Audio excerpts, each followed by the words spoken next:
Okay, here we're going to go over modifying the power supply unit and installing it into the enclosure. The first thing we're going to do is we're going to be removing this heat sink here, and to do that we're going to desolder the 2 tabs that are holding it in, and we're also going to desolder the 3 pins from each of the regulators or power transistors that are attached to it, and then we're going to lift the whole thing out. To do this, you can see there's a tab on each side that is connected to the unit, and then you're going to see a row of 3 TO220 packages here. So you have the 3, the 3, and the 3 that are connected to the voltage regulator and power transistors or power diodes that are in there. So I'm going to do that now. Things like so careful.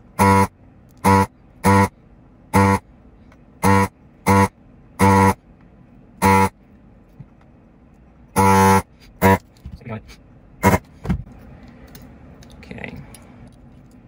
Looks like just a little bit here. Okay. There we go. So once you get the heatsink with the 3 ICs on it removed, make sure the little ferrite beads don't fall off. There's one on the first leg and the third leg on this middle IC. You're going to remove the first regulator here, which on an unmodified unit is a 7915. Your power supply unit may come with an insulated version or a non-insulated version. It depends, we've seen both. If it comes with the insulated version, you have to be very careful when you go to replace it with your 7918 that you insulate it from the heatsink, because the tab is not ground. The 7918s, there are not a lot of these available anymore. If you happen not to have one on hand and you got it from the BOM, it's likely to be non-insulated, where you'll see the tab like this. In that case, on the BOM also, you'll find this insulator. You're going to want to put the insulator there first, and you're also going to want to use the shoulder washer that is on the BOM to insulate the screw from shorting the tab to the heatsink. So you've got the shoulder washer and the insulator behind, and then you're going to replace the screw you took out, and it will be plenty long enough. Okay, one last note here. Make sure when you're replacing that minus 18 volt regulator that you don't reuse the shoulder washer if you got a PSU that had one already in it. So the PSU, when you get it, may have an insulated version or a non-insulated version, depending on where you got it, the date code and all that stuff.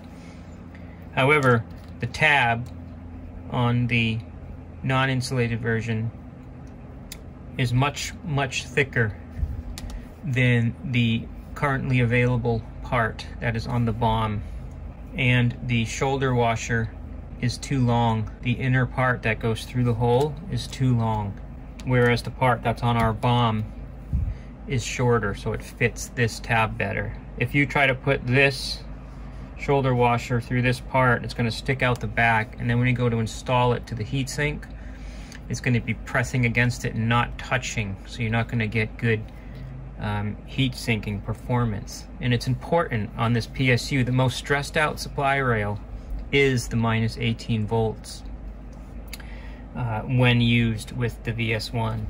So you want to make sure that you're getting the best performance from that power supply unit that you can. So do not reuse the shoulder washer that came with your power supply unit when you removed the original 15 volt regulator.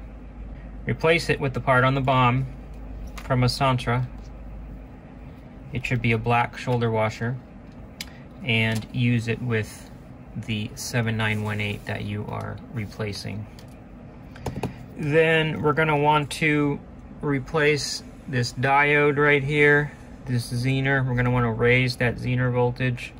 It's sort of an overvoltage protection to make sure that if there's a fault or a problem that the voltage doesn't shoot up too high. You could potentially just remove it if you don't have the replacement zener on hand, but it's a good idea to have that protection in there. Okay, so the original zener is a 5.1 volt zener. You're going to replace it with a 6.8 volt part. Once you have that zener replaced, you're going to put this back together again. Sure we got everything lined up. And you should see the leads poking through. There it goes, seated nicely. Next, I would clean any of the flux residue so that you can inspect. Make sure you haven't shorted any of the pins on those voltage regulators. Okay, there's one more modification, and this may be the most difficult for some component. I believe it's R124. Yep, it's an 805 package resistor. It's 1.62K. From the factory, it's going to be replaced with 1K. The BOM has 10 1K 805 resistors listed. You only need one. It costs just as much to buy 10 in case you mess up and munch one of your resistors. You'll have extra. I've already replaced this one off camera. It's probably best to use a small tip soldering iron as opposed to hot air. Single-sided PCB. You really don't want to have components start dancing around and mess up the whole thing. Okay, that's the last modification. Then we can put it into the enclosure. You're going to place it like so. It's actually not critically important which way this goes relative to the casing, but we always put it this way, the 8 pin towards this end and the 3 pin towards this end. You're going to use the 4 screws and lock washers that are included with the enclosure kit to install these. Make sure you install all of them. The safety ground is attached to the enclosure through a couple of these screws. Then you're gonna join these two pieces. So the open end, it slides in. So there's a groove down here, and you want to get it in the groove.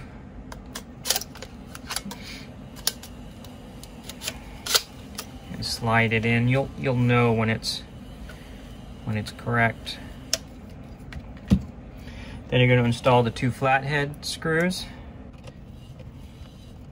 If the holes don't line up, you've most likely slid this on and it didn't seat properly in the groove.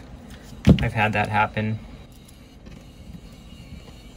Okay, and that's it. So your power supply is now ready to be installed into the unit. Now if you shake it and you hear some noises, there's a bunch of ferrite beads on the leads on some of the power diodes and some of the other devices in here. So if you hear this noise, don't worry, it's not anything that you did.